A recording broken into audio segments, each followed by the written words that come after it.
देखिए, अभी तक जो कुछ भी हम लोगों ने सीपीसी के अंदर कवर किया, जो हमारा फर्स्ट लेक्चर हुआ था जिसके अंदर हम लोगों ने जाना था कि सीपीसी क्या होती है, उसके साथ साथ हम लोगों ने सीपीसी के वेरियस स्टेजेस के बारे में जाना था।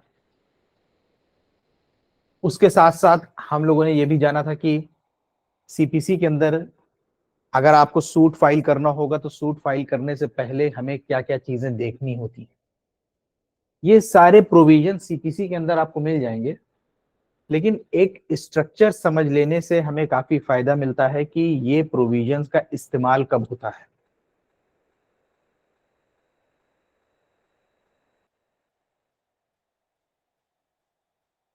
इससे हमें ये फायदा हो जाता है कि इन प्रोविजंस का इस्तेमाल कब होता है। जैसे हमें पता चला कि रेस सबजूडिस का इस्तेमाल कब होगा, रेस जुडिकाटा का इस्तेमाल कैसे होता है, लिमिटेशन का बार क्या होता है।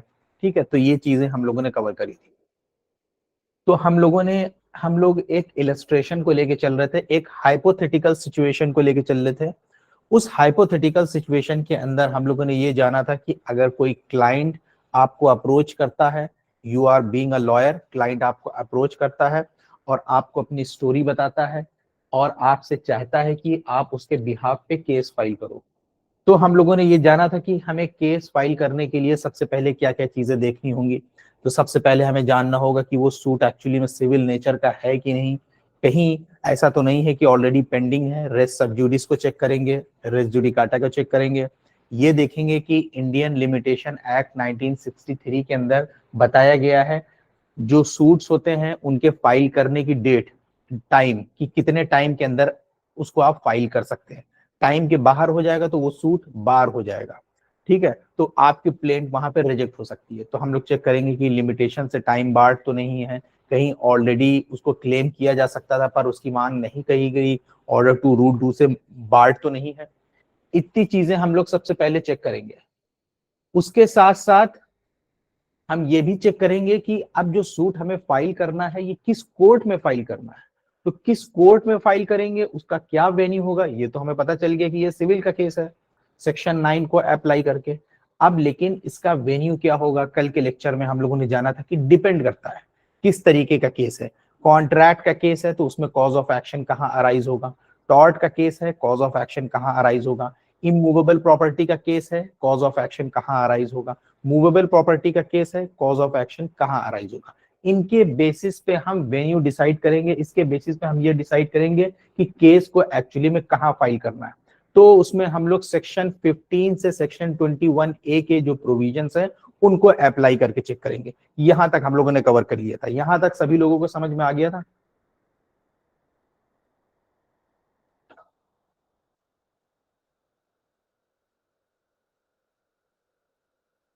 ये बेसिक चीजें हैं, क्योंकि अगर आप लॉयर हो गए आपको यही चीजें पहले सबसे पहले देखनी पड़ेंगी कि सूट बार तो नहीं है, फाइल कहाँ करना है, इतनी चीजें हो गई। अब उसके बाद जो नेक्स्ट स्टेज आती है ये बड़ी अहम स्टेज है, बहुत ही अहम स्टेज है और इंपॉर्टेंट स्टेज है।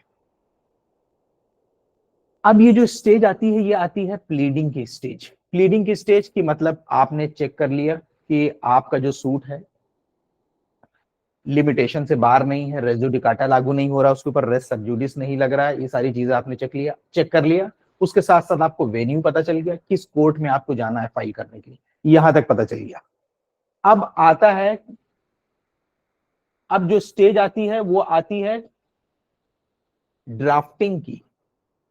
ड्राफ्टिंग का मतलब कि अब कोर्ट के अंदर आप किस तरीके से केस फाइल करोगे। अभी तक तो आप बेसिक चीजें देख रहे थे, केस से फाइल होने के पहले की चीजें। अब यहाँ पे आता है कि आप केस जो है अपना कोर्ट में फाइल कैसे करोगे। अब फाइल करने के लिए भी ये जानना जरूरी है कि हम जो केस के लिए केस फाइल करेंगे उसके लिए हम ड्राफ्ट कैसे करेंगे अपनी प्लेंट को, ये अहम हो जाता है। यानी कि अब जो हमारे लिए जानने के लिए जरूरी है वो ये है कि हम किस तरीके से अपनी प्लेंट को ड्राफ्ट करेंगे। देखिए, सीपीसी के अंदर हम लोग आमतौर पे इसके लिए जो एक्सप्रेशन इस्तेमाल करते हैं वो इस्तेमाल करते हैं प्लीडिंग्स का, यानी जो केस हम फाइल करते हैं प्लेंट के जरिए उसके लिए हम एक्सप्रेशन इस्तेमाल करते हैं प्लीडिंग्स। इस प्लीडिंग्स के अंदर प्लेंट और रिटन स्टेटमेंट दोनों आ जाते हैं, अभी हम लोग इसके अंदर जाएंगे। तो अब जो सवाल उठा कि हम केस कोर्ट में फाइल कैसे करेंगे, तो कैसे केस फाइल करेंगे, तो देखिए सिविल के केस के अंदर दो पार्टीज होती हैं, आपको पता है।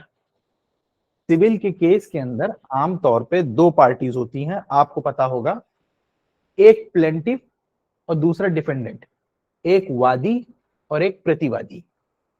प्लेंटिफ वो होता है जो केस फाइल करता है, डिफेंडेंट वो होता है जिसके अगेंस्ट केस फाइल किया गया है। प्लेंटिफ का जो नाम होता है वो हमेशा पहले लिखा जाता है, यानी जो प्लेंट फ्रेम करी जाती है, ड्राफ्ट करी जाती है, उसमें प्लेंटिफ का नाम पहले आता है, डिफेंडेंट का नाम होता है वो बाद में आता है। प्लेंटिफ वो होता है जो कोर्ट के अंदर अपनी प्लेंट देता है। प्लेंट क्या होता है, प्लेंट जिस तरीके से क्रिमिनल केस में कंप्लेन होती है उसी सिविल के केस के अंदर प्लेंट होती है। प्लेंट के अंदर प्लेंटिफ के एलिगेशंस होते हैं, उसके क्लेम होते हैं, उसके मटेरियल फैक्ट्स होते हैं, जो वो मांग कर रहा है वो प्लेंट के अंदर लिखा जाता है। ये एक तरीके का एक रिटन में प्लेंटिफ की शिकायत होती है, इसको हिंदी में हम लोग वाद पत्र भी कहते हैं, दावा भी कहते हैं।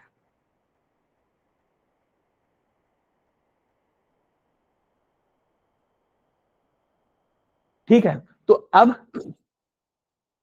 इसके लिए एक प्रोसीजर बताया गया है कि अगर आप केस फाइल करना चाहते हो कोर्ट में तो आप किस तरीके से कोर्ट में फाइल करोगे। तो उसके लिए तरीका यह बताया गया है कि आपको प्लेंट को ड्राफ्ट करना होगा। प्लेंट को ड्राफ्ट करना होगा। प्लेंट क्या होगा अभी हम लोग समझेंगे, उसको भी प्लेंट के अंदर क्या क्या चीजें होती हैं। आपको प्लेंट को ड्राफ्ट करना होगा। फिर अगर आप मान लीजिए कि कोई लॉयर कर रहे हैं या आप एक लॉयर हैं, उसके साथ साथ आमतौर पे आपका एक वकालतनामा भी लगता है। उस वकालतनामा को लगाया जाता है प्लेंट के साथ। हम उस प्लेंट को जो फाइलिंग काउंटर्स होते हैं, यानी आमतौर पे क्या कर दिया जाता है कि कोर्ट जो होती है, ऐसा नहीं होता कि हम कोर्ट में अपनी प्लेंट को ले जाके डेस्क पे रख देंगे और यहाँ पे प्लेंट को बोला जाएगा प्रेजेंटेशन ऑफ प्लेंट, ऐसा नहीं होता है। इसका एक प्रोसीजर होता है। इसका प्रोसीजर होता है कि जैसे कई बार क्या होता है कि कोर्ट के लिए एक मिनिस्टेरियल ऑफिस भी बना दिया जाता है, यानी कोर्ट का एडमिनिस्ट्रेटिव काम करने के लिए एक और ऑफिस बना दिया जाता है। तो उस ऑफिस में आप जाके अपनी प्लेंट को प्रेजेंट कर सकते हैं। वो आपकी प्लेंट को देखेंगे कि प्रॉपर तरीके से एकदम आपने ड्राफ्ट करी है कि नहीं करी है। फिर उसके बाद आपको सूट नंबर अलॉट कर दिया जाएगा, उसको रजिस्टर कर दिया जाएगा, फिर आपको डेट दे दी जाएगी कि अब आपकी नेक्स्ट डेट कब लगी है इसके अंदर। तो इस तरीके से हम लोग प्लेंट को कोर्ट के अंदर फाइल करते हैं। ये तरीका होता है प्लेंट को फाइल करने का। ठीक है, अब लेकिन आज का जो हमारा टॉपिक है वो है मेनली प्लीडिंग्स के ऊपर, कि प्लीडिंग्स क्या होती है। अब इसके अंदर जाने से पहले अब हम लोग सीपीसी के एक एक प्रोविजन को देखेंगे। अब सीपीसी के अंदर जब हम लोग प्लीडिंग्स की बात करते हैं, प्लेंट की बात करते हैं, तो बहुत सारे प्रोविजन जो है सीपीसी के पिक्चर में आ जाते हैं। जैसे सेक्शन 26, जैसे सीपीसी के अंदर ऑर्डर 4, ऑर्डर 6, ऑर्डर 7, ये सीपीसी के पिक्चर में आ जाएंगे जब हमें पढ़ना होगा प्लीडिंग्स के बारे में, प्लेंट के बारे में।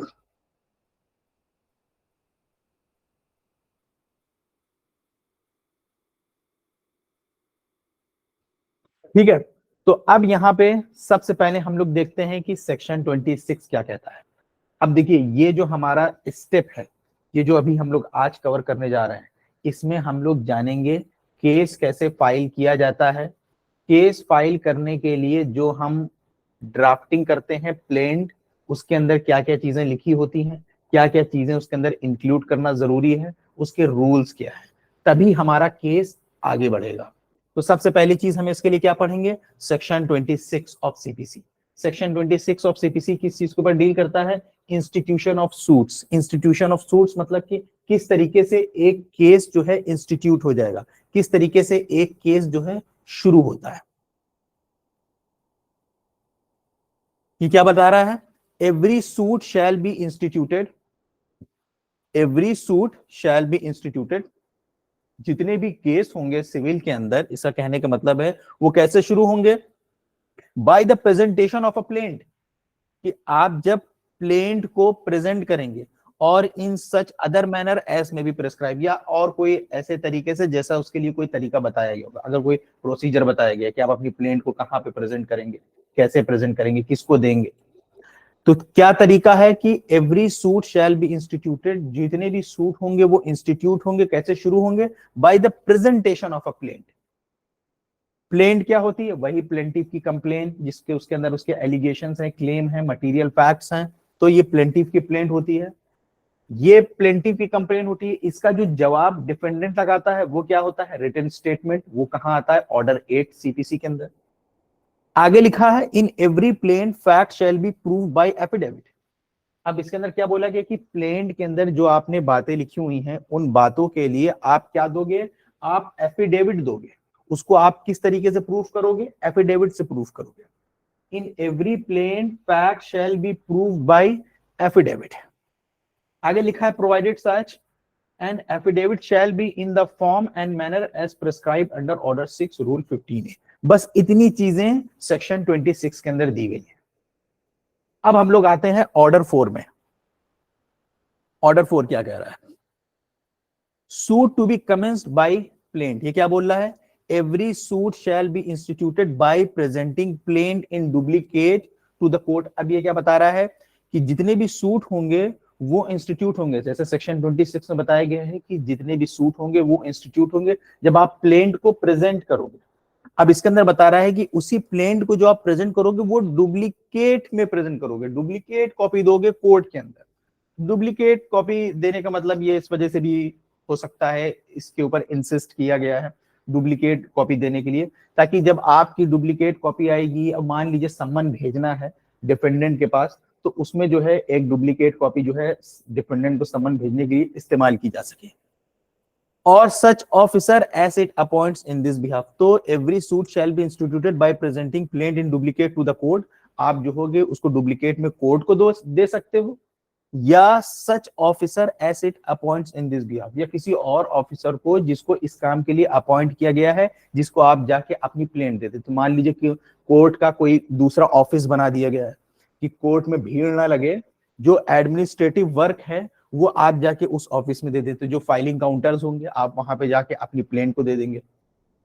तो जैसे इन डुप्लीकेट टू कोर्ट, तो या तो आप कोर्ट में लेके जा सकते हैं, अगर उन्होंने अलाउ किया हुआ है कि डायरेक्ट कोर्ट ही में जाके दे दीजिए, आप वहां पे जो भी बैठे होंगे, जो क्लर्क बैठे होंगे, जो काम देख रहे होंगे कोर्ट का प्लेंट से रिलेटेड, जो रजिस्टर में चढ़ाते होंगे, वहां पे कोर्ट में ही हो सकता है। नहीं तो such officer as it appoints in this behalf, तो आपको पता करना पड़ेगा। तो जैसे जिस स्टेट में भी आप रह रहे हो, जहां पे भी आपकी कचहरी होगी, जिस कोर्ट में आपको लेके जाना है, आपने पता कर लिया कि किस कोर्ट में जाके फाइल करना है, तो वहां पे जाके पता कर लीजिए कि ये जो हमें प्लेंट अपनी प्रेजेंट करना है, ये देना है, ये कहाँ पे देना, कोर्ट में जाके देना, कोठी में जाके पूछ लीजिए, वो बता देंगे नहीं इसका ऑफिस बगल में है, आप वहां पे लेके जाइए।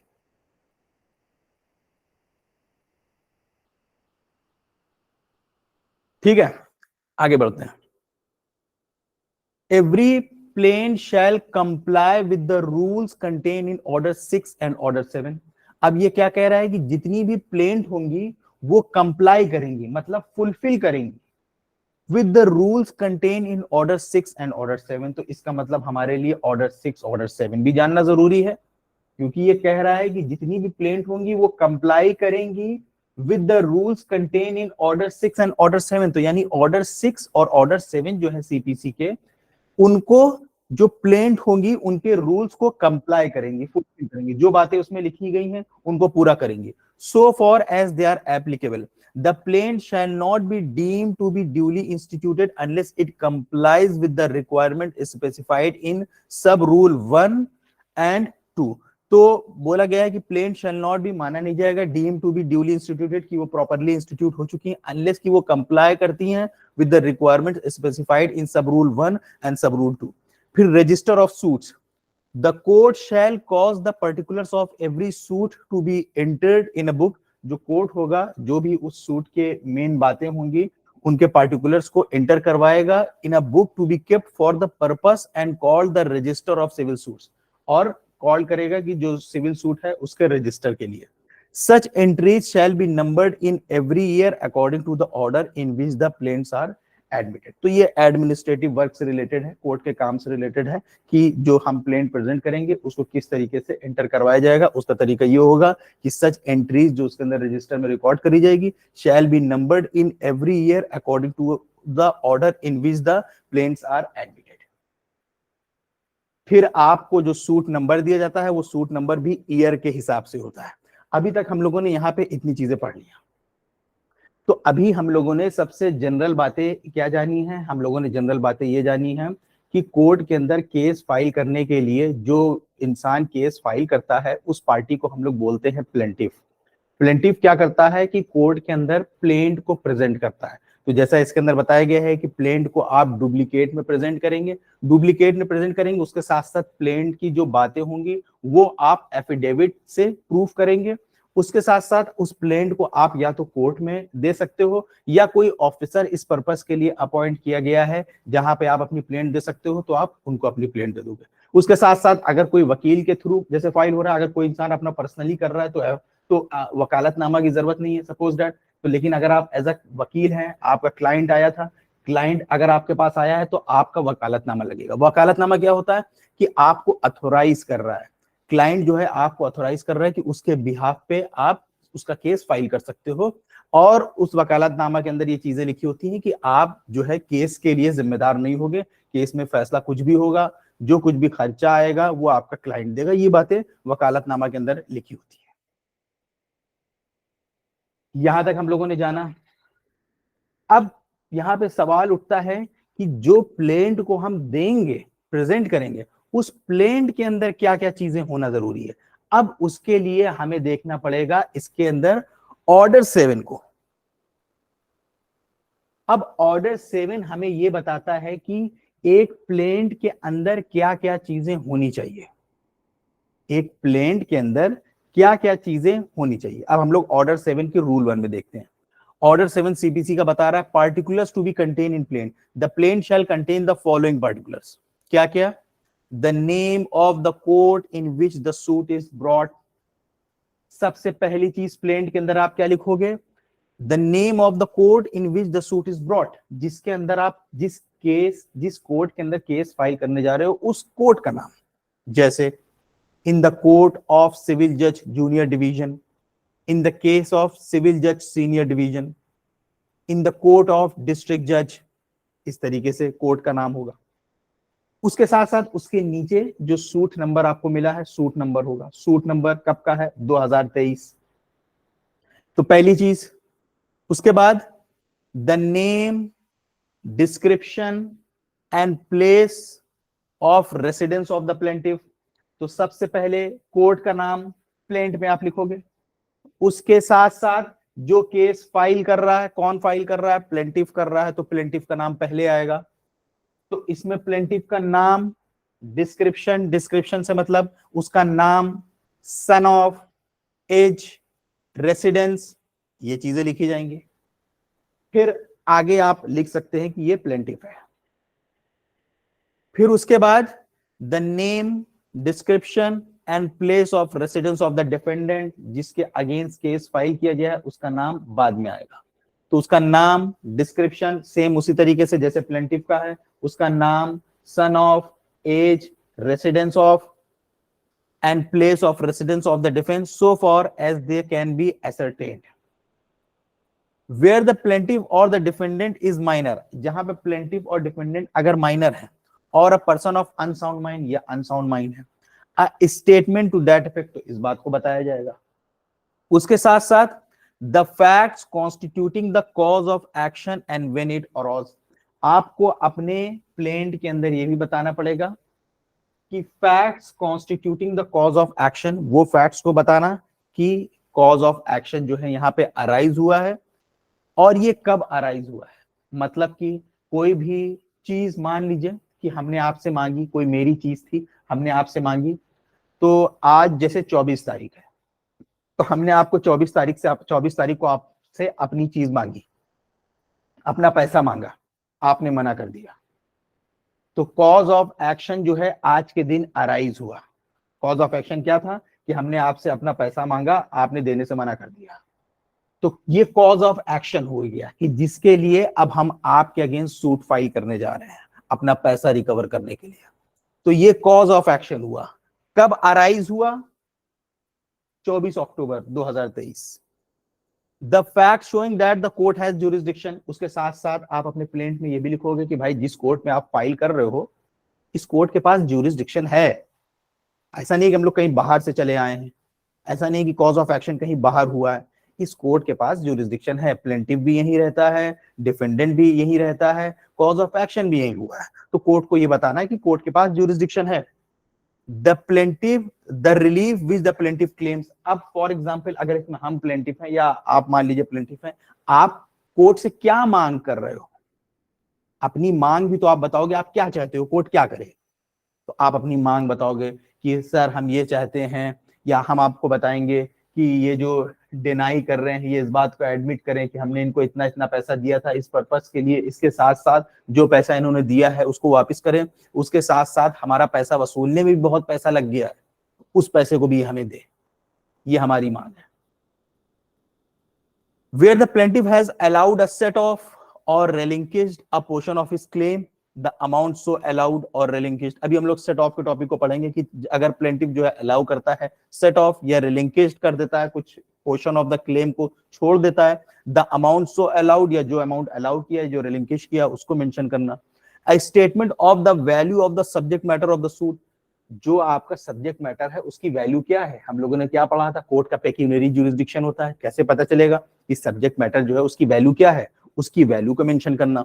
A statement of a value of the subject matter of the suit for the purposes of jurisdiction. ये देखिए आ गया ऑर्डर 7 के रूल 1 में। I statement of the value of the subject matter of the suit for the purpose of jurisdiction and of a court fee so far as the case admits. तो जहां पे आप जाएंगे अपने प्लेंट को present करेंगे, तो जो ऑफिस होगा कोर्ट का जहां पे आप जाके अपनी प्लेंट को प्रेजेंट करेंगे, तो वहां पे कुछ प्रोसेस फीस, कोर्ट फीस वगैरह जो होती है वो लगती है कि वो आपका सब्जेक्ट मैटर क्या है उसके हिसाब से वैल्यूएशन करके निकाली जाती है कि इतनी कोर्ट फीस लग रही है।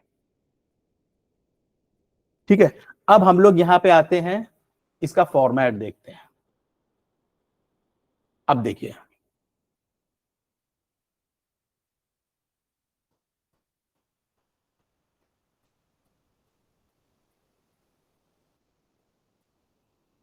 ये दिख रहा है आप लोगों को सही से? ये क्लियरली दिख रहा है आप लोगों को?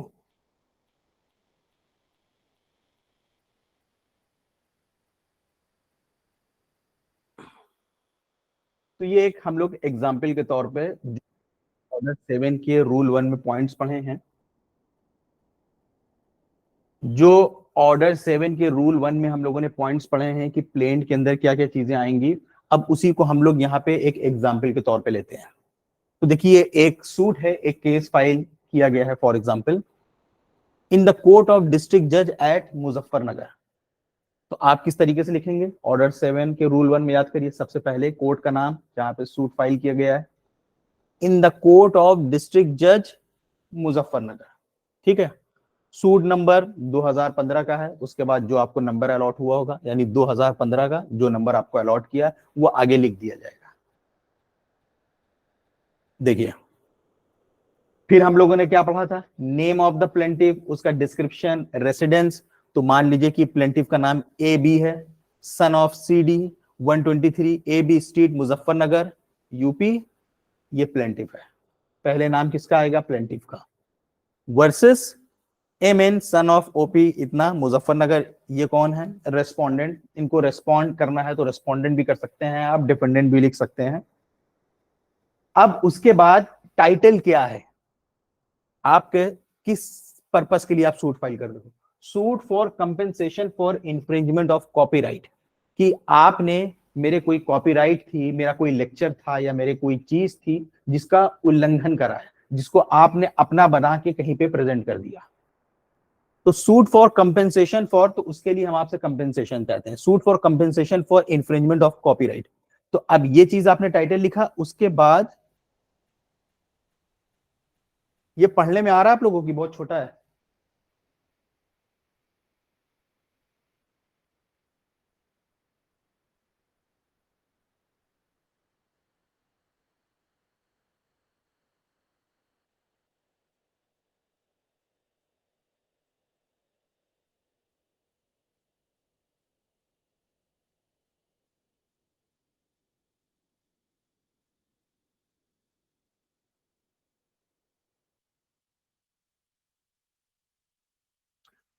दिखाई दे रहा है, एक एक वर्ड इसका दिखाई दे रहा है?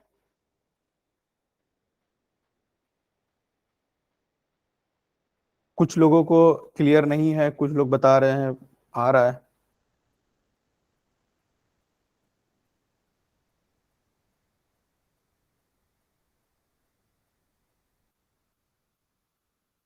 दिख रहा है ना सभी लोगों को अच्छे से?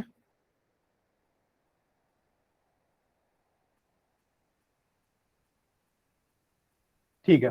तो अब जो ऑर्डर 7 के अंदर हम लोगों ने सारी चीजें पढ़ी, तो सबसे पहले हम लोगों ने क्या पढ़ा था कि जिस कोर्ट के अंदर आप सूट फाइल कर रहे हैं, कोर्ट का नाम रहेगा, उसके साथ साथ सबसे पहला नाम आएगा प्लेंटिफ का, प्लेंटिफ का डिस्क्रिप्शन, उसका रेसिडेंस, ये चीजें हम लोग लिखी। जिसके अगेंस्ट सूट फाइल किया जा रहा है, डिफेंडेंट, उसका नाम, डिस्क्रिप्शन, ये हो गया। यहाँ पे आपने एक टाइटल लिख दिया कि आपका सूट किस पर्पस के लिए है। अब उसके बाद आप एज अ प्लेंटिफ, हम लोगों ने क्या पढ़ा था कि आप अपना जो केस होगा उसको कंसाइज करके उसके मटेरियल फैक्ट जो है बताएंगे अपनी प्लेन पे। मटेरियल फैक्ट्स की जो मेन मेन अहम बातें हैं उसको कंसाइज करके ब्रीफली जो है इसके अंदर लिखेंगे। अब अपने प्लेंट के अंदर आपको ये ध्यान रखना है, आपको मेनली मटेरियल फैक्ट्स को कोट करना है। इसके अंदर आपको लॉ के प्रोविजंस कोट नहीं करना, इसके अंदर आपको एविडेंस नहीं देना है कि किस सेक्शन किस जगह पे जा रहा है ये, या आप एविडेंस दें, क्योंकि फैक्ट्स भी दो तरीके के हो सकते हैं, फैक्टा प्रोबेंडा और फैक्टा प्रोबेंशिया। तो हमें इसके अंदर जो फैक्ट्स देना है वो फैक्टा प्रोबेंडा देना है, यानी मटेरियल फैक्ट्स देना है। अभी हम लोग इसको भी समझेंगे इसका मतलब क्या होता है। देखिए, जब आप कोई अपने केस की स्टोरी बताते हैं, उस केस की स्टोरी के अंदर फैक्ट्स भी दो तरीके के हो सकते हैं। एक वो फैक्ट्स जो मटेरियल फैक्ट्स हैं केस के अंदर, और एक ऐसे फैक्ट्स जो कहीं ना कहीं एविडेंस का रोल प्ले कर रहे हैं, जो कहीं ना कहीं एविडेंस बता रहे हैं। जैसे फॉर एग्जांपल, एक इंश्योरेंस कंपनी थी, उस इंश्योरेंस कंपनी की पॉलिसी ये थी कि जब कोई इंसान इंश्योरेंस करवाता है तो वो उस जगह पे उस इंश्योरेंस पॉलिसी को वॉइड मानेंगे अगर किसी एक इंसान ने सुसाइड कर लिया। अगर किसी एक इंसान ने जिसका इंश्योरेंस हुआ है, तो उस जगह पे इंश्योरेंस की पॉलिसी के हिसाब से अगर कोई सुसाइड कर लेता है तो वो इंश्योरेंस पॉलिसी वॉइड हो जाएगी। तो अब मान लीजिए कि कोई एक इंसान है, उसकी डेथ हो जाती है, उसने सुसाइड करा। तो यहाँ पे दो तरीके के फैक्ट्स हैं। देखिए कि वो इंसान जो है कई दिनों से बहुत डिप्रेस था, उसको देखा गया कि उसने जाके कुछ नींद की दवाइयां खरीदी, उस दवाइयों को उसने खाया, और बाद में पाया गया कि उस इंसान ने खुद अपने ही आप से अपने आप को मार डाला। ये पूरे केस के अंदर फैक्ट्स निकले हमें। लेकिन अगर हम लोग देखें तो यहाँ पे दो फैक्ट्स निकले। एक ये कि उसने ही दवा खा के अपने आप को मार लिया, सुसाइड कर लिया, और दूसरा ये कि वो बहुत डिप्रेस था और वो एक मेडिकल स्टोर में गया जहां पे उसने जाके दवाइयों को खरीदा। तो ये जो फैक्ट्स था कि वो इंसान ने खुद अपने ही आप से सुसाइड कर लिया, ये हो गया मटेरियल फैक्ट्स। और ये कि वो बहुत डिप्रेस था, वो बहुत परेशान था, पैसा बहुत बाकी था लोगों का, बहुत उधार था, इस वजह से वो बहुत परेशान था और वो मेडिकल स्टोर गया, उसको देखा गया मेडिकल स्टोर में जाके, उसने दवाई। ये क्या है? ये आपके एविडेंशियरी फैक्ट्स हैं, फैक्टा प्रोबेंशिया, जिसको आपको अपनी प्लेंट के अंदर नहीं लिखना है एज अ रूल। तो आपको जैसे लिखा हुआ देखिए मटेरियल फैक्ट्स, आपको अपने इसमें मटेरियल फैक्ट्स लिखने जिसके बेसिस पे आपका कॉज ऑफ एक्शन अराइज हो रहा है, जिसके बेसिस पे आपका कॉज ऑफ एक्शन अराइज हो रहा है, वो आपके मटेरियल फैक्ट्स हैं। इसके अंदर लॉ के प्रोविजंस, किस वजह से लॉ के अंदर ऐसा कहा गया है, लॉ के चीजों को कोट करके समझाना या उसके अंदर लिखना उसकी जरूरत नहीं होती है। तो आपको क्या लिखना है? Material facts.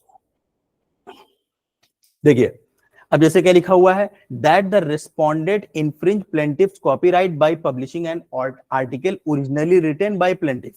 अब मटेरियल फैक्ट्स में ये बताया जा रहा है कि रेस्पोंडेंट ने प्लेंटिफ्स के कॉपीराइट का उल्लंघन किया है, इन्फ्रिंज किया है बाय पब्लिशिंग एन आर्टिकल, एक आर्टिकल को पब्लिश करके, written by plaintiff in her own name, जो प्लेंटिफ के खुद के नाम का था उसको पब्लिश किया है article, originally written by plaintiff in her own name, the copy of the proof is attached with this plaint, उस कॉपी का जो प्रूफ है इस प्लेंट के साथ अटैच किया गया, ये लिखा हुआ है।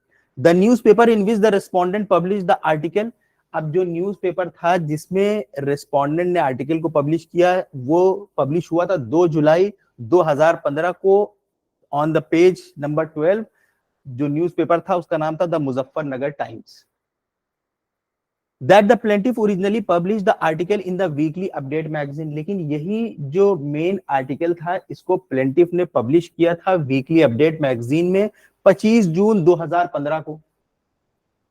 25 जून 2015 को प्लेंटिफ ने इस आर्टिकल को वीकली अपडेट मैगजीन में पब्लिश किया था, जिसको रेस्पोंडेंट ने जो पब्लिश किया है वो हुआ है 2 जुलाई 2015 को द मुजफ्फरनगर टाइम्स में। That the plaintiff originally published the article in Weekly Update magazine on 25 June 2015 and responded without plaintiff's permission, और रेस्पोंडेंट ने बिना प्लेंटिफ के परमिशन के इसको पब्लिश कर दिया same in his own name, अपने नाम से। अब कॉज ऑफ एक्शन वाली बात आ गई। अब जो हम लोगों ने ऑर्डर 7 के अंदर पढ़ा था कि अब जैसे ये मटेरियल फैक्ट्स लिखा आपने कि क्या आपके केस के मटेरियल फैक्ट्स हैं, अब cause of action. That the respondent on 3 July 2015 refused to accept the fact that he did not originally write the article, कि रेस्पोंडेंट ने 3 जुलाई 2015 को रिफ्यूज कर दिया ये एक्सेप्ट करने से fact that he did not originally right the article, यानी जो रेस्पोंडेंट है वो ये मान रहा है या ये कह रहा है कि ये आर्टिकल मैंने लिखा, ये कॉज ऑफ एक्शन बन गया। ये कॉज ऑफ एक्शन अराइज कब हो रहा है? 3 जुलाई 2015 को पब्लिश हुआ है ये मुजफ्फरनगर टाइम्स में 2 जुलाई 2015 को। फिर 3 जुलाई को प्लेंटिफ जो है रेस्पोंडेंट के पास जाता है, उनसे कहता है कि भाई आपने हमारे नाम का जो आर्टिकल है खुद अपने नाम से पब्लिश कर दिया, वो इस बात को मानने से मना कर देता है, तो कॉज ऑफ एक्शन अराइज हो गया। किस डेट्स को अराइज हुआ? 3 जुलाई 2015 को। फिर उसके बाद हम लोगों ने सब्जेक्ट मैटर का वैल्यूएशन, उसकी कितनी वैल्यूएशन आ रही है, अब उसकी वैल्यूएशन के लिए the suit is valued for the purpose of jurisdiction, court के ज्यूरिसडिक्शन के लिए, एंड कोर्ट फीस एट ₹30,000, ये उसकी वैल्यूएशन है। ये हम अपने प्लेंट के अंदर मेंशन करेंगे कि the suit is valued for the purpose of jurisdiction and court fees at 30,000। उसके साथ साथ ज्यूरिसडिक्शन फिर हमें कोर्ट को बताना पड़ेगा, कोर्ट के पास ज्यूरिसडिक्शन है जो हम लोगों ने ऑर्डर 7 के अंदर पढ़ा था। Both the parties reside in Muzaffarnagar, यानी प्लेंटिफ और रेस्पोंडेंट दोनों ही मुजफ्फरनगर में रहती हैं। Also the newspaper and magazine in cases published in Muzaffarnagar are only which is within the court's territorial jurisdiction, तो यानी कोर्ट के ज्यूरिसडिक्शन के अंदर है, दोनों पार्टीज रह रही हैं, जो पेपर पब्लिश हुआ है वो भी इसी जगह का है, लोकल एरिया का है। अब उसके बाद हम लोगों ने देखा था कि आप एज अ प्लेंटिफ आपकी क्या रिलीफ है, क्या रिलीफ क्लेम कर रहे हो, आपकी क्या प्रेयर है, क्या मांग है, क्या डिमांड है आपकी। तो the plaintiff therefore prays that the court be pleased to order that the respondent, की कोर्ट जो है ये ऑर्डर करे कि रेस्पोंडेंट जो है इस बात को एक्सेप्ट करे that the article in reference is not originally written by him, कि जो रेस्पोंडेंट है सबसे पहली चीज की कोर्ट जो है ऑर्डर करे रेस्पोंडेंट को कि वो इस बात को एक्सेप्ट करे, क्योंकि उसने मना कर दिया था 3 जुलाई को 2015 को ये एक्सेप्ट करने से कि ये आर्टिकल किसी और का, उसने ये बोला कि ये आर्टिकल हम ही ने लिखा है। तो कोर्ट ऑर्डर करे रेस्पोंडेंट को कि वो एक्सेप्ट करे कि ये article in reference is not originally written by him. उसके साथ साथ the respondent be order to pay compensation for infringement of copyright loss occurred by plaintiff as a consequence of this act and cost of this litigation. उसके बाद signature of the plaintiff, place और date, XYZ जो advocate है, फिर इसके बाद verification, आप इसको वेरीफाई करोगे कि आप जो इसके अंदर बातें बोल रहे हो या कितने पैरे जो इसके अंदर पैराग्राफ दिए गए हैं उसको जो है आप वेरीफाई कर रहे हो। ये बहुत इंपॉर्टेंट है, गलत वेरिफिकेशन करने से आपके ऊपर चार्जेस लग सकते हैं। आईपीसी के सेक्शन 191 हो गया, 193 जो है आईपीसी के अंदर, उन चार्जेस के अंदर आप लायबल हो सकते हैं। तो आई do hereby solemnly verify that the contents from paras 1 to 4। अब आप एज अ प्लेंटिव जो है इसको वेरीफाई करोगे, ये जो प्लेंट है क्या आप वेरीफाई कर रहे हो कि I do hereby solemnly verify that the contents from para 4 1 से जो 4 की बातें हैं are correct and true to the best of my knowledge, and contents from para 5 to 6 are based on legal advice which I believe to be correct, affirmed at Muzaffarnagar this इतने day of July 2015। अब इसको आप order 7 से compare करके पढ़ें, section 26 order 4 से जब आप मिला के पढ़ेंगे तो ये पूरी पिक्चर आपको क्लियर हो जाएगी। अब देखिए हम लोग एक बार फिर से दोबारा आते हैं ऑर्डर 7 में।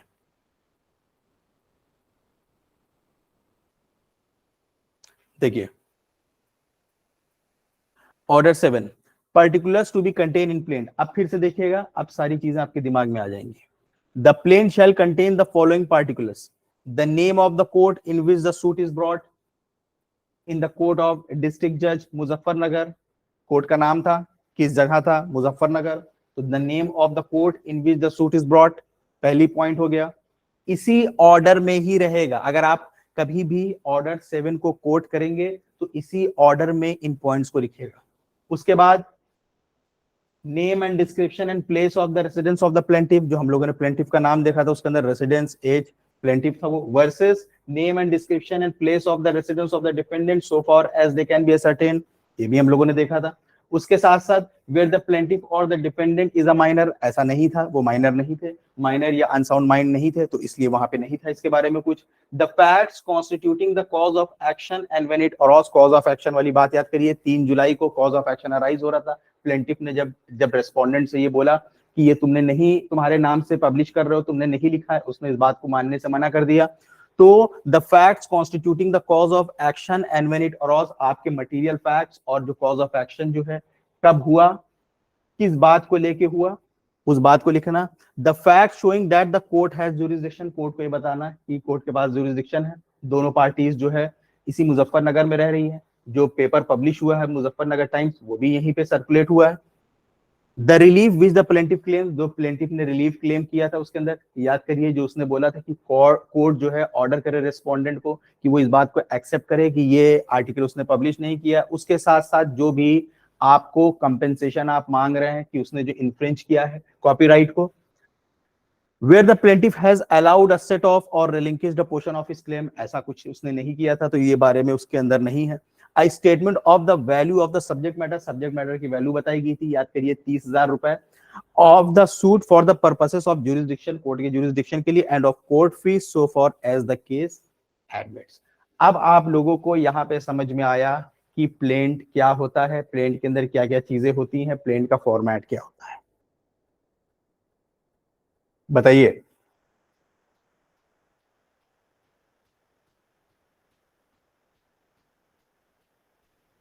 ये जो बातें हैं प्लेंट के अंदर, ये मेन बातें हैं, इनका जो प्रोसीजर होगा फाइल करने का वो अलग अलग स्टेट में अलग अलग हो सकता है, ठीक है, तो एग्जैक्टली सेम नहीं होगा, लेकिन मोर और लेस जितनी भी मेन बातें हैं जो हम लोगों ने पढ़ी हैं सीपीसी के अंदर वो सेम रहेंगी।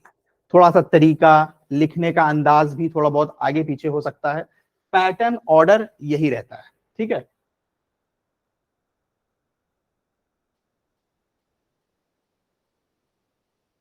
इसके लिए हमारे पास एक एक्ट भी है, suit valuation act.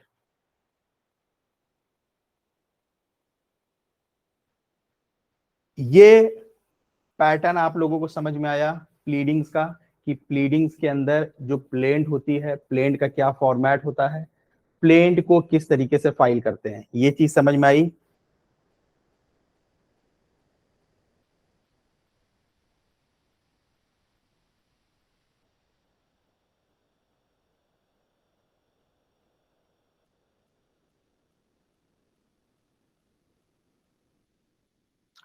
Evidence material facts के अंदर लिख दिए हैं, ये रूल्स हैं प्लीडिंग्स के कि आप उसके अंदर मटेरियल फैक्ट्स लिखिए, एविडेंस मत कोट करिए, रिजेक्ट नहीं हो जाएगी, या तो कोर्ट आपको करेक्शन के लिए बोल सकता है, ठीक है। या तो उसके अंदर अमेंडमेंट भी करा जा सकता है, प्लीडिंग्स में अमेंडमेंट भी होते हैं, जरूरत देख के कैसी जरूरत है, अगर जरूरी होगा अमेंडमेंट करवाने के लिए तो कोर्ट आपसे अमेंडमेंट करवा लेगा उसके अंदर कि इसके अंदर आप चेंजेस कर दीजिए। लेकिन जो प्लीडिंग्स के रूल्स हैं, प्लीडिंग्स के रूल्स में है कि जो आपका आपने इसके अंदर देखा कि उसने किस तरीके से अपने केस का मटेरियल फैक्ट्स लिखा है, कोई भी उसने प्रोविजन या स्टैट्यूट या सेक्शन कोट नहीं किया, एविडेंस देने की कोशिश नहीं करी। जो मटेरियल मटेरियल फैक्ट्स के अंदर जितनी चीजें आ रही होंगी, अगर वो कुछ एविडेंस से रिलेटेड भी है तो भी वो मटेरियल फैक्ट्स के अंदर आ जाएगी। लेकिन अपने को साबित करने के लिए दूसरे जो फैक्ट्स होते हैं, एविडेंशियरी जो फैक्ट्स होते हैं, उसका इस्तेमाल नहीं करूंगी।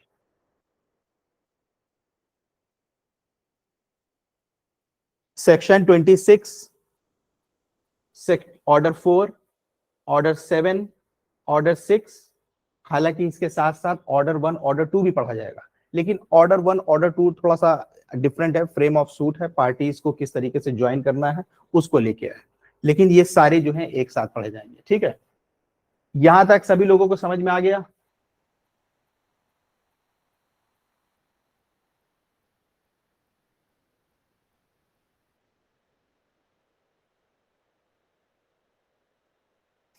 देखिए,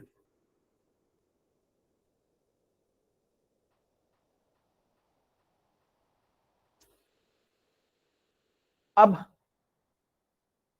हम लोगों के लिए, जैसा हम लोगों ने ऑर्डर 4 में पढ़ा था कि प्लेन्ड के लिए ऑर्डर 6 के रूल्स और ऑर्डर 7 के रूल्स को कंप्लाई करना जरूरी है। ऑर्डर 4 में हम लोगों ने पढ़ा था कि प्लेन जो है ऑर्डर 6 और ऑर्डर 7 के रूल्स को कंप्लाई करेगी, तो इसके लिए मतलब हमारे लिए ऑर्डर 6 ऑर्डर 7 भी जानना जरूरी हो गया है। अभी हम लोगों ने ऑर्डर 7 का रूल 1 देखा है, ये जानने के लिए कि एक प्लेंट का फॉर्मेट क्या होगा, एक प्लेंट के अंदर क्या क्या चीजें लिखी जाती हैं। अब हमारा आता है ऑर्डर 6। अब देखिए ऑर्डर 6 हमारा क्या बोल रहा है, order 6 of the court deals with the pleadings. Order 6 जो है वो प्लीडिंग्स के ऊपर डील करता है। अकॉर्डिंग टू रूल 1, ऑर्डर 6 का रूल 1 ये कहता है प्लीडिंग मींस प्लेंट और रिटन स्टेटमेंट। बस ये क्या कह रहा है कि प्लीडिंग का मतलब होता है प्लेंट या रिटन स्टेटमेंट। तो यानी ऑर्डर 6 के जो रूल्स हैं ये प्लेंट के ऊपर भी लागू होंगे और रिटन स्टेटमेंट के ऊपर भी लागू होंगे। ऑर्डर 7 जो है वो स्पेसिफिकली डील कर रहा है, लेकिन जो ऑर्डर 6 है ये प्लीडिंग्स के ऊपर डील कर रहा है। प्लीडिंग्स के अंदर प्लेंट और रिटन स्टेटमेंट दोनों आ जाते हैं। तो अभी जो हम लोग पढ़ रहे हैं वो क्या पढ़ रहे हैं, प्लेंट, जिसको प्लेंटिव जो है कोर्ट के अंदर प्रेजेंट करता है, जो प्लेंटिव के कंप्लेन है, जिसके अंदर प्लेंटिव के एलिगेशंस और क्लेम है। रिटन स्टेटमेंट तो वो होगा जो जब डिफेंडेंट जो है इस प्लेंट का जवाब लगाएगा, इसका जवाब देगा। तो वो अभी हम लोग आगे चल के पढ़ेंगे। एक बार प्लेंट जो है कोर्ट में आपने प्रेजेंट किया तो उसके बाद समरी डिसमिसल भी हो सकता है प्लेंट का। अभी कोर्ट में जब आप प्लेंट प्रेजेंट करोगे तो ये कोर्ट समरीली डिसमिस भी हो सकती है बहुत सारे ग्राउंड्स में, हम लोग इसको भी चल के पढ़ेंगे अभी आगे। ऑर्डर 7 रूल 11 के अंदर बताया गया कोर्ट रिटर्न भी कर सकता है, रिजेक्ट भी कर सकता है बहुत सारे ग्राउंड्स में। तो अब एक बार जब वो एडमिट हो जाती है फिर उसके बाद सम्मन भेजा जाता है डिफेंडेंट के पास। सम्मन जब भेजा जाता है डिफेंडेंट के पास उसके बाद डिफेंडेंट जो है पिक्चर में आता है, फिर वो अपना रिटन स्टेटमेंट लगाता है। तो अभी हम लोग रिटन स्टेटमेंट नहीं कवर कर रहे हैं क्योंकि हम लोग कोर्ट के प्रोसीजर के हिसाब से चल रहे हैं कि किस तरीके से एक सिविल का केस चलता है। तो क्या बताया गया, according to rule 1 pleading means plaint और रिटन स्टेटमेंट, कि प्लीडिंग के अंदर प्लेंट और रिटन स्टेटमेंट दोनों आ जाएगा। प्लेंट क्या होता है ऑलरेडी हम लोगों ने जान लिया, उसका फॉर्मेट देख लिया, ऑर्डर 7 रूल 1 के अंदर देख लिया कि उसके अंदर क्या क्या उसके कंटेंट्स होंगे। Rule 2, pleading to state material facts and not evidence. Rule 2 क्या कर रहा है कि प्लीडिंग जो होगी आपकी, इसके अंदर आप मटेरियल फैक्ट्स स्टेट करोगे, जो मटेरियल फैक्ट्स हैं केस के मेन फैक्ट्स हैं जिसपे आपका कॉज ऑफ एक्शन बन रहा है, आप उसको स्टेट करोगे, ना कि एविडेंस। तो जैसे भी हम लोगों ने जाना कि फैक्ट्स दो तरीके के हो सकते हैं, फैक्टा प्रोबेंडा, फैक्टा प्रोबेंशिया। तो आप जो अपनी प्लेडिंग्स में प्लेंट के अंदर जो मटेरियल फैक्ट्स आप स्टेट करोगे वो क्या होंगे, फैक्टा प्रोबेंडा या फैक्टा प्रोबेंशिया, बताइए।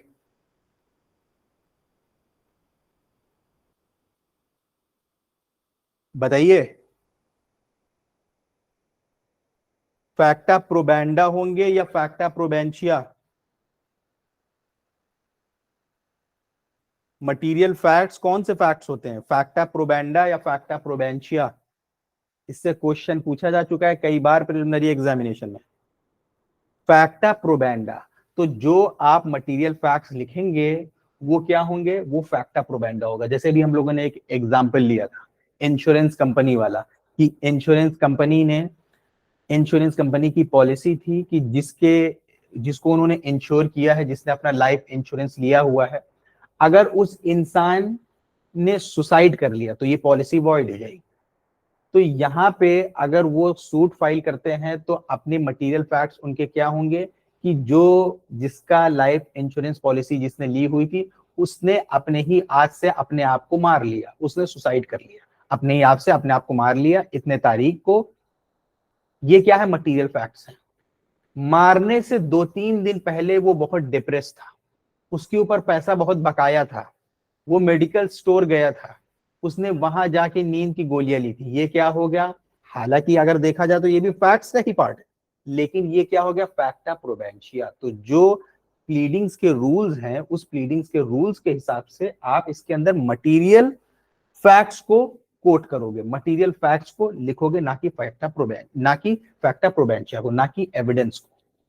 उसके साथ साथ आप इसके अंदर लॉ को भी नहीं कोट करोगे कि ये लॉ के अंदर ये बोला गया है या जूरिस्प्रूडेंस के अंदर ऐसा बोला गया है, ये बताया गया है, आप नहीं कोट करोगे। हाँ, रिट्स के अंदर जो रिट्स होती है, रिट्स के अंदर आप एविडेंस कोट कर सकते हो, इसमें नहीं।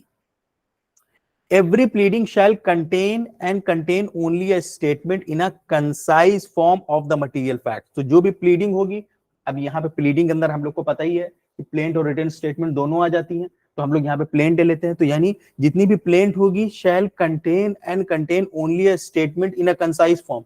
तो जो आपकी प्लीडिंग होगी उसके अंदर जो स्टेटमेंट होगा वो कंसाइज फॉर्म में होगा, मतलब कि कॉम्प्रहेंसिव होना चाहिए बट ब्रीफ में, कॉम्प्रहेंसिव होना चाहिए बट ब्रीफ में। तो वो कंसाइज फॉर्म में होना चाहिए ऑफ द मटेरियल फैक्ट। जैसे याद करिए कि जो अभी हम लोगों ने एक फॉर्मेट देखा था उसके अंदर कितना ब्रीफ में छोटे छोटे, हालांकि उन्होंने बहुत ज्यादा ब्रीफ कर दिया था, लेकिन कितने ब्रीफ में उन्होंने अपनी बातें बताई, कॉज ऑफ एक्शन बताया।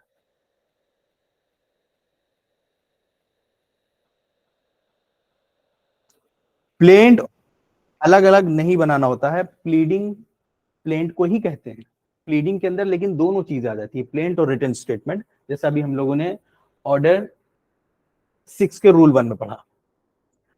तो material facts on which the party pleading relies for his claim, तो क्या बोल रहा है, every pleading shall contain only a statement in a concise form of the material facts.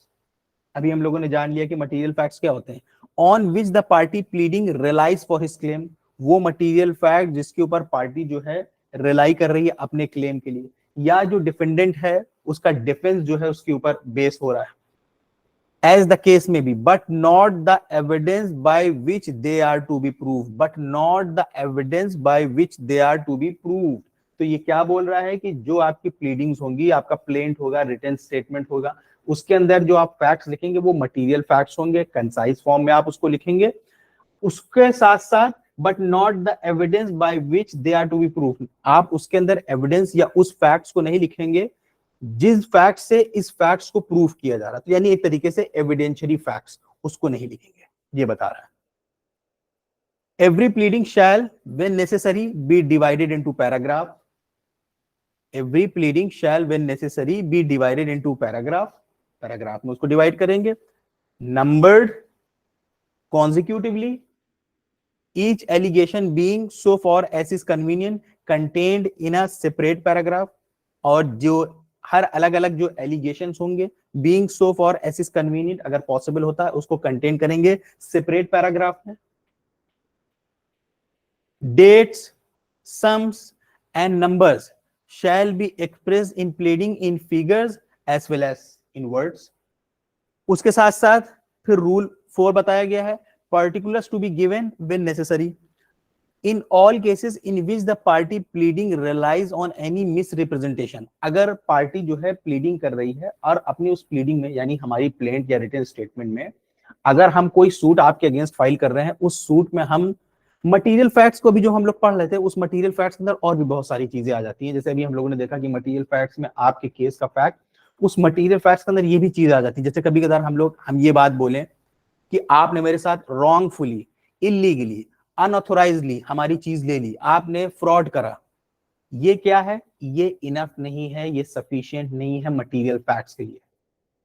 Illegally, unauthorisedly, unlawfully नहीं, हमें facts बताना है कि आपने ऐसा क्या किया जो आपका कार्य जो है वो अनऑथोराइज्ड हुआ, अनलॉफुल हुआ या इलीगल हुआ। हम अपने प्लेंट में इस तरह से बातें नहीं लिखेंगे कि आपने अनऑथोराइजली, इलीगली, अनलॉफुली ऐसा किया। इतना लिखना इनफ नहीं है, ये सफिशिएंट नहीं है। हमें मटेरियल फैक्ट देना पड़ेगा कि आपने ऐसा क्या किया जो आपका एक्ट अनलॉफुल, इलीगल, अनऑथोराइजली किया, आपने ऐसा क्या किया।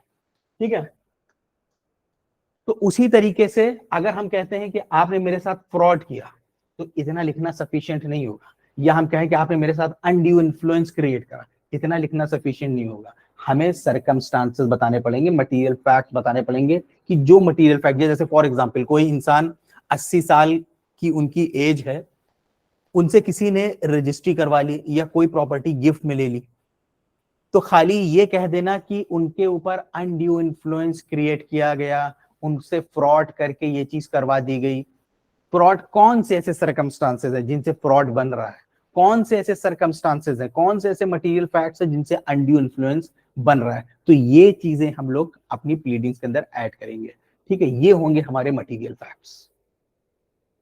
So in all cases in which the party pleading relies on any misrepresentation, fraud, breach of trust, willful default, or undue influence, and in all other cases in which particulars may be necessary beyond such as are exemplified in the forms aforesaid particulars, with date and items if necessary shall be stated in the pleadings. तो अगर मान लीजिए कि pleading के अंदर आपको miss representation बताना है कि हमें मिस रिप्रेजेंटेशन किया गया, फ्रॉड किया गया, ब्रीच ऑफ ट्रस्ट हुआ, विलफुल डेट, तो खाली इतना कह देना कि फ्रॉड हुआ है, मिस रिप्रेजेंटेशन हुआ, अनड्यू इन्फ्लुएंस होना सफिशिएंट नहीं होगा। आपको बताना पड़ेगा स्पेसिफिकली इसके बारे में।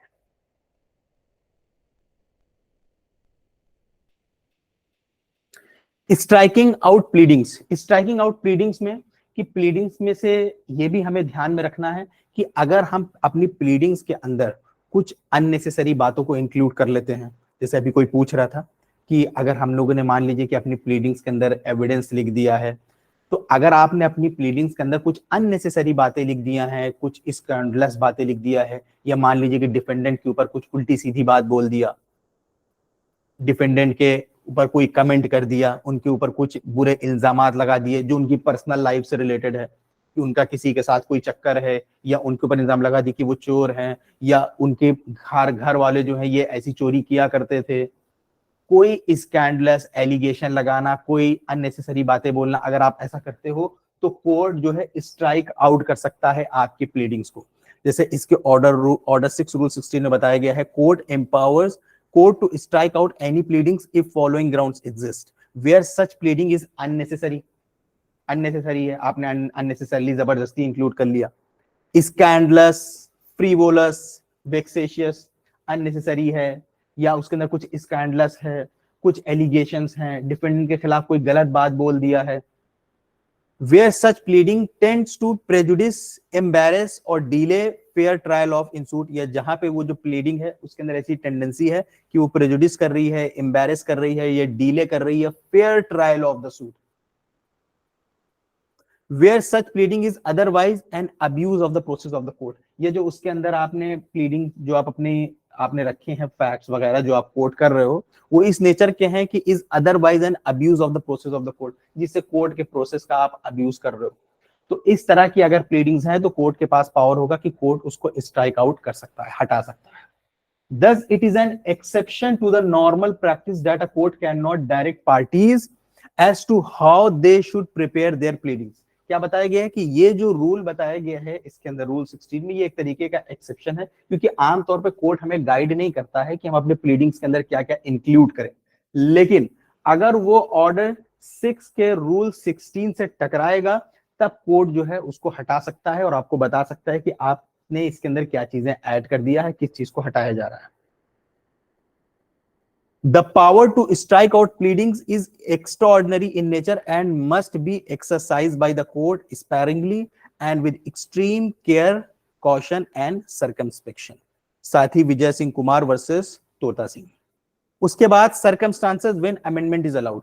देखिए अभी हम लोगों ने जो इसके अंदर पॉइंट जाना वो ये जाना कि अगर आपकी हमारी प्लीडिंग जो है वो अननेसेसरी है, फ्रीवोलस है, स्कैंडलस है, तो कोर्ट उसके अंदर उस पॉइंट को, उस प्लीडिंग को हटा सकता है, स्ट्राइक आउट कर सकता है। उसके साथ साथ ऑर्डर 6 रूल 17 के अंदर अमेंडमेंट का भी प्रोविजन। अमेंडमेंट का प्रोविजन है कि मतलब हम लोगों ने केस फाइल कर दिया है, सूट फाइल कर दिया है, प्लेन कोर्ट में प्रेजेंट कर दिया है, बाद में मान लीजिए कि कुछ चीजें हमें नहीं पता थी जिस वक्त हम प्लेन प्रेजेंट कर रहे हैं, हम कोर्ट से चाहते हैं कि उसके अंदर कुछ चीजें चेंज करवाने के लिए, तो हम कोर्ट के जरिए अपनी प्लीडिंग्स के अंदर अमेंडमेंट भी करवा सकते हैं। ये इसके ऑर्डर 6 रूल 17 में आता है। ठीक है, अब कुछ जो हमारा लेक्चर का पार्ट होगा वो हम लोग कल के लेक्चर में कवर करेंगे, क्योंकि इसके अंदर कुछ चीजें और भी हैं कवर करने के लिए, तो वो हम लोग कल के लेक्चर में जानेंगे, क्योंकि बहुत फिर लंबा हो जाएगा अभी ये टॉपिक काफी ज्यादा बड़ा है। ठीक है,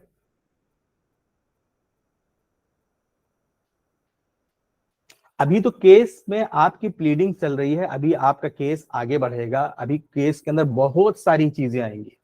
अभी तो आपका इशू ही नहीं डिसाइड हुआ है। अभी ये जो प्लीडिंग्स होती हैं, प्लेंट और रिटन स्टेटमेंट का ऑब्जेक्ट क्या होता है? प्लेंट और रिटन स्टेटमेंट का ऑब्जेक्ट ये होता है कि पहले ये समझा जा सके, यानी कोर्ट, पहली चीज तो ये होती है कि सामने वाली पार्टी ये समझ सके कि हम कौन से एलिगेशंस उसके ऊपर लगा रहे हैं, पहला पॉइंट। अभी सबूत देने या अभी केस आगे बढ़ा ही नहीं, अभी तो इश्यूज ही नहीं डिसाइड हुए हैं। अभी तो कोर्ट को यही नहीं पता चला कि मेरे और आपके बीच में एक्चुअली में टकराव क्या है। कोर्ट भी तो समझेगा, हम कोई बात बोल रहे हैं, पार्टीज तो अपनी मर्जी से प्लीडिंग में बहुत सारी चीजें लिख देती है। अब पता कैसे चलेगा? जैसे सीआरपीसी के अंदर हम लोगों ने पढ़ा था कि केस जब कोर्ट में पहुंचता है तो कोर्ट चार्ज फ्रेम करता है ना, यहाँ पे इश्यूज फ्रेम होते हैं। सीपीसी के अंदर इश्यूज फ्रेम होते हैं। अब जब इश्यूज फ्रेम हो जाएंगे, फिर उन्हीं इश्यू के बेसिस पे एविडेंसेस दिए जाएंगे, फिर आप अपने गवाहों को बुलाएंगे, फिर उन्हीं बातों को आप साबित करेंगे। ठीक है, फिर वो शुरू होगा। तो अभी क्या चल रहा है? अभी तो प्लीडिंग चल रही। प्लीडिंग का पर्पस क्या है? कि सामने वाली पार्टी को एक इंटीमेशन दिया जा सके कि उसने क्या गड़बड़ी कर दिया है। अगर हम आपके अगेंस्ट सूट फाइल कर रहे हैं, आपको भी तो पता चले कि भाई नजीब सर कौन से एलिगेशन मेरे खिलाफ लगा रहे हैं, किस बात के लिए, कौन से मटेरियल फैक्ट्स के लिए, किस डेट की बात कर रहे हैं, आपको पता चलेगा। तो ये पर्पस पूरी करती है प्लीडिंग्स। इसके साथ साथ जो कोर्ट होगा, कोर्ट जब इशू फ्रेम करेगा तो कोर्ट देखेगा, इनको देखने के बाद पता करेगा कि एक्चुअली में हमारे और आपके बीच में कॉन्फ्लिक्ट क्या है। ठीक है, ये होता है प्लीडिंग का पर्पस। अभी केस आगे बढ़ेगा, उसके बाद पार्टीज का एग्जामिनेशन होता है, कोर्ट एग्जामिनेशन करता है, पार्टीज से डॉक्यूमेंट्स मांगता है उनके।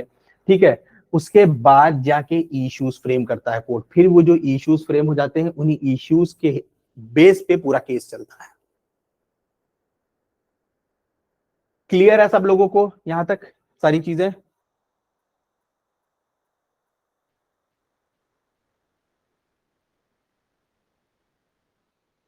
तो आज का जो हमारा लेक्चर था, इस आज के लेक्चर में हम लोगों ने जाना कि प्लीडिंग्स क्या होती है। प्लीडिंग्स के अंदर हम लोगों ने जाना प्लेंट और रिटन स्टेटमेंट आती है। फिर हम लोगों ने जाना कि प्लेंट के अंदर क्या क्या कंटेंट्स होते हैं, उसके लिए हम लोगों ने ऑर्डर 7 को देखा। उसके साथ साथ हम लोगों ने एक प्लेंट का फॉर्मेट देखा रफली। उसके साथ साथ हम लोगों ने जाना कि प्लेंट को फाइल किस तरीके से करते हैं, तो उसके कुछ कुछ रूल्स हमें मिले कि उसके अंदर जो पॉइंट्स होंगे आप एफिडेविट से उसको प्रूफ करोगे, उसके साथ साथ आप उसको डुप्लीकेट में प्रेजेंट करोगे, तो या तो आप उसको कोर्ट में दोगे या तो कोर्ट ने कोई ऑफिसर अपॉइंट किया है, आप उस ऑफिसर को दोगे। फिर उसके साथ साथ हम लोगों ने प्लीडिंग्स के कुछ रूल्स को जाना कि प्लीडिंग्स के अंदर जो प्लेंट होगी उसके अंदर जो मटेरियल फैक्ट्स हैं उनको सिर्फ कोट किया जाएगा, कंसाइज फॉर्म में होंगे, एविडेंस उसके अंदर नहीं दिया जाएगा। ठीक है, इसके साथ साथ अगर जो प्लीडिंग फ्रीवोलस है, स्कैंडलस है, तो कोर्ट जो है उसको स्ट्राइक आउट भी कर सकता है।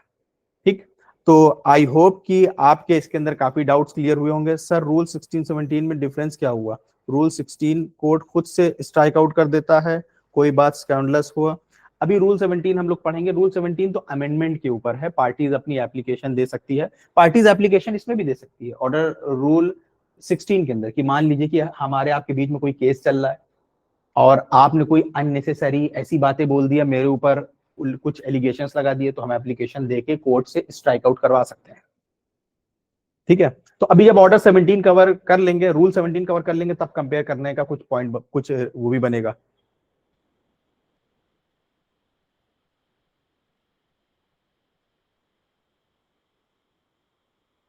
ठीक है, क्लियर है सब लोगों को? आज का लेक्चर समझ में आ गया सब लोगों को?